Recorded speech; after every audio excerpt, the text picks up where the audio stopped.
युवा सेनेचे प्रमुख आणि ठाकरेंच्या सेनेचे आमदार आदित्य ठाकरे उद्या रायगड जिल्ह्याच्या एक दिवसीय दौऱ्यावर येत आहेत। या दौऱ्यात ते मुंबई गोवा महामार्गाची पाहणी करणार आहेत।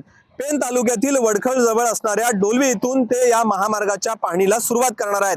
मी सध्या या महामार्गावर आहे। माणगाव इंदापूर जो रखडलेला बायपास आहे त्या बायपासची देखील ते पाहणी करणार आहेत। आणि त्यामुळे आपण बघितलं तर मुंबईकडून कोकणात येणाऱ्या गणेश भक्तांसाठी हा महामार्ग गणेशोत्सव सणापूर्वी सुस्थितीत होण्यासाठी संबंधित विभागाचे अधिकारी देखील या दौऱ्यानिमित्त उपस्थित राहणार आहेत।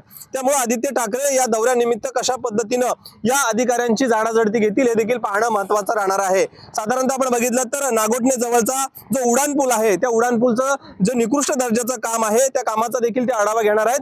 आणि त्यानिमित्त आपण बघितलं तर अनेक भागांमध्ये रखडलेल्या प्रकल्पाची देखील ते पाहणी करणार आहेत।